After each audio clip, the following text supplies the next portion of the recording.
आपका जो ये अगला 10 मिनट होने वाला है ना, मैं बोल रही हूँ बहुत क्रूशियल होने वाला है आपके लाइफ में, क्योंकि ये आपको मैथ्स का डर जो है आपके मन में जितना आ रहा बचपन से जो आपका डर बैठा हुआ है ना, वो एकदम से आपका दूर हो जाएगा अगर मेरी स्ट्रैटेजीज को आप फॉलो कर ले रहे हो।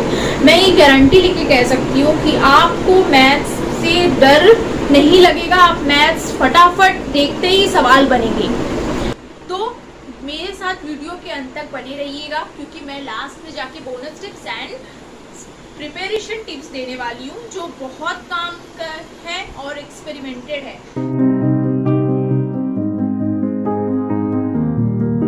अब हेलो, मैं महक तिवारी। आप चलिए हम लोग बिना देर किए हुए जो है शुरू करते हैं। सबसे पहला जो है वो है कि आपको सिलेबस में बहुत अच्छे से जाना है, गो थ्रू द सिलेबस। अब सिलेबस में जाना है, सभी बोलते हैं सिलेबस, तो झटपट से बच्चे क्या करते हैं, देख लेते हैं कि दोनों बुक उठाकर एनसीईआरटी के कि अच्छा ये चैप्टर्स हैं, ओके हमको करना है, पहले चैप्टर से शुरू कर देंगे। मैं इसकी बात नहीं कर रही हूँ, मैं बात कर रही हूँ कि आपको ऑफिशियल जो सीबीएसई का वेबसाइट है वहाँ जाकर चेक करना है कि कौन सा डिलीटेड पोर्शन है, कौन से एक्सरसाइजेस को डिलीट कर दिया गया है, सीबीएसई ने डिलीट कर दिया, कौन किसको ऐड किया है। उन सभी डिलीटेड पोर्शन को आपको नहीं करना है, क्योंकि आप अगर डिलीटेड पोर्शन में अगर टाइम अपना वेस्ट करोगे तो आपसे जो आने वाला है वो नहीं, आपका छूट जाएगा। सो ये बहुत ज़रूरी है, कौन सा आ रहा है कौन सा डिलीटेड है वो देखकर एक बार में सॉर्ट आउट कर ले पहले सेशन के शुरुआत में।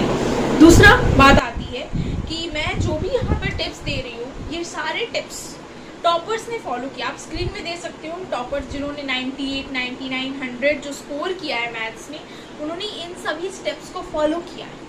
अब हम लोग चलते हैं दूसरे स्टेप्स की ओर। दूसरा स्टेप हमें बोलता है कि हमें वेटेज देखना है। अब वेटेज देखना है मतलब यानी आप पहले चेक कर लो, कोई भी वेबसाइट में जाकर सर्च कर लो कि सीबीएसई का कौन सा चैप्टर कितने वेटेज का है। जैसे मैं आपको बात बताती हूँ, कैलकुलस हाईएस्ट वेटेज वाला चैप्टर है। कैलकुलस में आते हैं तो आपका एप्लीकेशन कॉन्टिन्यूटी एंड डिफरेंशिएबिलिटी, फिर application of derivatives, integrals, application of integrals, differential equations. ये 5 चैप्टर टोटल मिलाकर 35 मार्क्स का, यानी 7-7 मार्क्स ईच। फिर आता है इसके जो नेक्स्ट हाईएस्ट वेटेज रखता है वो है वेक्टर्स एंड 3 डायमेंशनल। ये चैप्टर्स तो इजी हैं, लेकिन यहाँ से ट्रिकी क्वेश्चंस आते हैं, तो आपको थोड़ा इसके लिए आर.डी. शर्मा एक बार करने की ज़रूरत है, वेक्टर्स एंड 3 डायमेंशनल ज्योमेट्री के लिए। इसका जो है मार्क्स वेटेज मैं बताती हूँ 14 मार्क्स है, स्क्रीन पे सब मैं आपको दिखा रही हूँ। रिलेशन, इसके बाद जो हाईएस्ट वेटेज है रिलेशन फंक्शन। अब रिलेशन फंक्शन क्या है, जस्ट आपको राइटिंग प्रैक्टिस ये मांगता है, आपको लिख कर जो है आप एक बार समझ तो लोगे कि ये इक्विवेलेंस रिलेशन है, ये आपका ट्रांजिटिव है, ये रिफ्लेक्सिव है, ये सिमेट्रिक है, लेकिन जब तक आप लिखोगे नहीं, उसको हेंस प्रूव नहीं करके पूरा स्टेप बाय स्टेप नहीं जाओगे एनसीईआरटी के हर एक सम्स को, तो आपको पता नहीं चलेगा और आप भूल जाओगे। रिलेशन फंक्शंस भी आ रहे हैं 8 मार्क्स की, ये 2024 जो एग्जाम हुआ था उसका एग्जाम पैटर्न है। अब अगर कुछ नया निकलता है तो मैं आपको वो नोटिफिकेशन दे दूंगी। फिर आता है प्रोबेबिलिटी, जो बहुत थोड़ा सा ट्रिकी होता है, बट यस स्कोरिंग पोर्शन है, बहुत स्कोर किया जाता है यहाँ से, वो है 6 मार्क्स का। और लास्ट वेटेज आपका जो है लीनियर प्रोग्रामिंग आपका 5 मार्क्स का। अच्छा हाँ, एक एल्जेब्रा वाला पोर्शन है। अब एल्जेब्रा में कौन सा चैप्टर आता है वो मैं आपको बता देती हूँ। एल्जेब्रा में आता है इनवर्स ट्रिग्नोमेट्रिक फंक्शंस, फिर आपका आता है आपका मैट्रिसेस, डिटर्मिनेंट्स। ये 2-3 चैप्टर मिलाकर टोटल 10 मार्क्स आते हैं। आप इसको अच्छे से प्रैक्टिस, और ये बहुत इजी भी है, बहुत स्कोरिंग है एल्जेब्रा, मैं बता रही हूँ क्लास 12 का। अब हम लोग नेक्स्ट टॉपिक पे अपना जाते हैं। आप बोलोगे, अब मैं आपको बताना चाहती हूँ कि आप बोलोगे कि दीदी आपने ये सारी बातें तो बता दी, लेकिन आपने यही नहीं बताया कि हमें बुक कौन से फॉलो करने हैं। कोई बोलता है आर.डी. कर लो, आर.एस. कर लो, एनसीईआरटी कर लो। हम किस पर ज़्यादा फोकस करें? मैं बोलूँगी कि पहले एनसीईआरटी। मैं अपने लैंग्वेज में एनसीईआरटी को माय बाप मानती हूँ, आप सबको भी बोलूँगी ये करना पड़ेगा आपको। एनसीईआरटी का हर एक टॉपिक, अगर मान लीजिए आपको एक्सरसाइज में प्रॉब्लम हो रही है, पहले जो एनसीईआरटी का जो थ्योरी पोर्शन दिया होता है ना, पहले उसको पढ़ लो अच्छे से, फिर उसके एक्सरसाइज पोर्शन में जाओ और आपसे देखोगे हर एक सवाल बनेगा। एनसीईआरटी का नई सवाल बन रहा है, उसको एक बार सर्कल कर लो, रेड मार्क कर लो कि मुझसे एक बार नहीं बना, दूसरा बार आपको उसको फिर से बनाना है। तो आप एनसीईआरटी का हर एक सवाल बना बना कर लिख लिख कर प्रैक्टिस करके देखना है। उसके बाद आप कोई एक आरडी या आरएस में से कोई एक बुक चुनो और उसकी जो PYQs वहाँ पे दिए गए, किसी बीसी ने 2010 में इसको दिया है, 2009, वो कर लो, बस इट इज़ एनफ। सारा जो क्वेश्चंस है आरडी शर्मा का बेकार का करने की ज़रूरत नहीं पड़ेगी, वो टाइम वेस्टेज हो जाएगा। आप बोलोगे कि मेरा सिलेबस नहीं हो रहा है, सिर्फ आरडी कर रहा हूँ, नहीं, एनसीईआरटी छोड़ दोगे अगर ऐसे सिर्फ आरडी के सारे सवाल करने बैठ गए तो। अब आते हैं उसके बाद हम लोग नेक्स्ट टॉपिक में, एग्जाम पैटर्न। अब ये एग्जाम पैटर्न क्या है, देखिए एग्जाम पैटर्न भी मैं अगर बोलूँगी तो बहुत ज़रूरी है।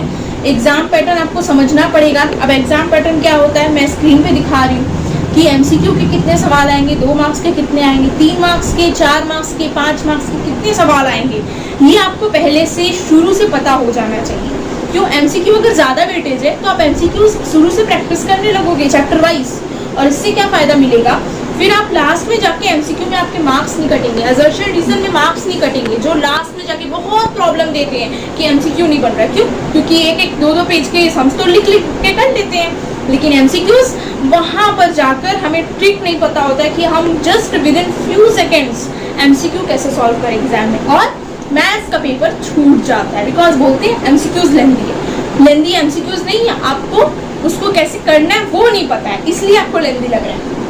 अब हम फिर आते हैं नेक्स्ट में, हमारा जो नेक्स्ट टॉपिक है वो है आपको हर एक चीज़ को रेगुलर प्रैक्टिस करनी। अब मैथ्स सभी टीचर बोलते हैं कि रेगुलर प्रैक्टिस करो, मैं बोल रही हूँ, मैं भी बोल रही हूँ रेगुलर प्रैक्टिस, तो बच्चे कंफ्यूज हो जाते हैं, बहुत चिढ़ जाते हैं कि कितना रेगुलर प्रैक्टिस हो ही नहीं पाता, रोज हर एक सब्जेक्ट करना बैठते हैं, अगर मैथ ही रोज करेंगे तो हर एक सब्जेक्ट छूटेगा। मैं इसके लिए अच्छा बात बताती हूँ, मान लीजिए आप रोज आप 5-5 सम करके करने की आपका आदत है, मैथ्स में आप करते हो, ठीक है, मान लीजिए 2-3 दिन आपने नहीं कर पाए, आप कोई प्रॉब्लम की वजह से एक दिन भी छूटा है ना, तो जितना 5 सम छूटा है वो उतना ज़्यादा आप उस तीसरे दिन दूसरे दिन कर लो। मेरी जो टारगेट है कि उस शुरू से प्रैक्टिस करने लगोगे चैप्टर वाइज, और इससे क्या फ़ायदा मिलेगा, फिर आप लास्ट में जाके एमसीक्यू में आपके मार्क्स नहीं कटेंगे, असर्शन रीजन में मार्क्स नहीं कटेंगे, जो लास्ट में जाके बहुत प्रॉब्लम देते हैं कि एमसीक्यू नहीं बन रहा। क्यों, क्योंकि एक एक 2-2 पेज के हम तो लिख के कर लेते हैं, लेकिन एमसीक्यूज वहाँ पर जाकर हमें ट्रिक नहीं पता होता है कि हम just with in few seconds MCQ कैसे सॉल्व करें एग्जाम में, और मैथ्स का पेपर छूट जाता है बिकॉज बोलते हैं एमसीक्यूज लेंदी है। लेंदी एमसीक्यूज नहीं है, आपको उसको कैसे करना है वो नहीं पता है, इसलिए आपको लेंदी लग रहा है। अब हम फिर आते हैं नेक्स्ट में, हमारा जो नेक्स्ट टॉपिक है वो है आपको हर एक चीज़ को रेगुलर प्रैक्टिस करनी। अब मैथ्स सभी टीचर बोलते हैं कि रेगुलर प्रैक्टिस करो, मैं बोल रही हूँ, मैं भी बोल रही हूँ रेगुलर प्रैक्टिस, तो बच्चे कंफ्यूज हो जाते हैं, बहुत चिढ़ जाते हैं कि कितना रेगुलर प्रैक्टिस हो ही नहीं पाता, रोज हर एक सब्जेक्ट करना बैठते हैं, अगर मैथ ही रोज करेंगे तो हर एक सब्जेक्ट छूटेगा।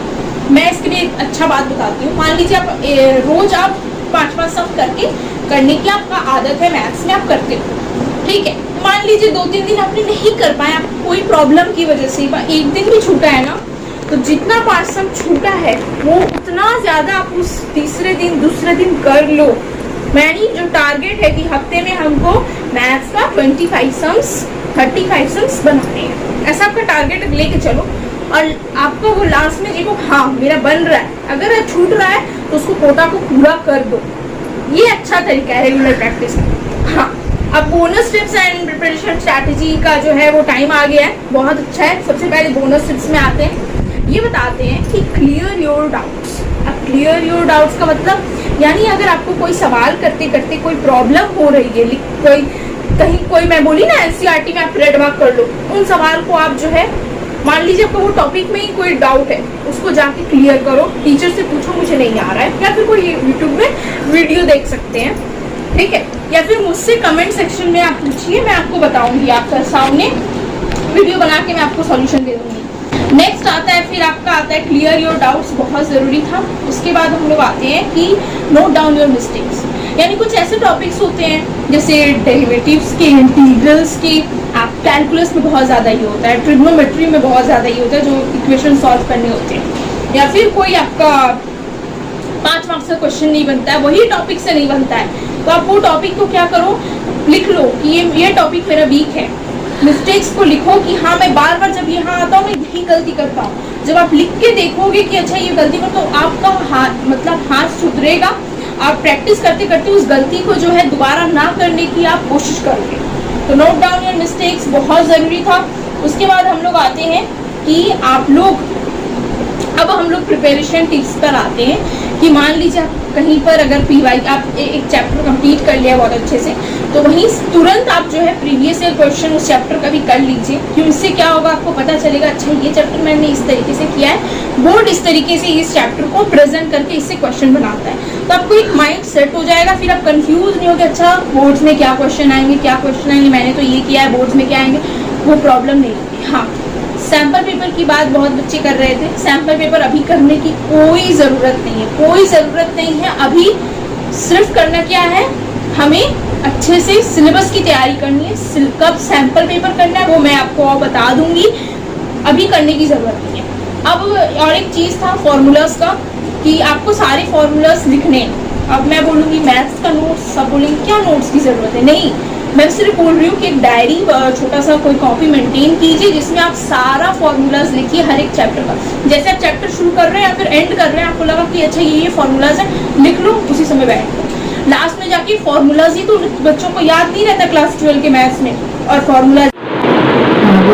तो मैं क्या बोल रही थी, फॉर्मूलाज आप लोग अच्छे से लिख लीजिएगा हर एक चैप्टर। जैसे ट्रिग्नोमेट्री का पूरा फॉर्मूलाज आपको क्लास 10 से जो है क्लास 10, 11 और 12 में जो आप पढ़ रहे हैं वो सारे फॉर्मूलाज आपको लर्न होने चाहिए। फिर कुछ चैप्टर स्ट्रेट लाइन का जो क्लास 11 में आपने पढ़ा है वो फॉर्मूला लगेगा, स्लोप का लगेगा, एप्लीकेशन ऑफ इंटीग्रल्स में लगेगा, वो याद करके रखना है आपको। यानी कुछ ऐसे चैप्टर्स हैं एप्लीकेशन ऑफ डेरिवेटिव्स और एप्लीकेशन ऑफ इंटीग्रल्स में क्लास 10 और 11 का फॉर्मूला लगेगा। बाकी ट्रिग्नोमेट्री का फॉर्मूला पूरा कैलकुलस की ज़रूरत है, ठीक है।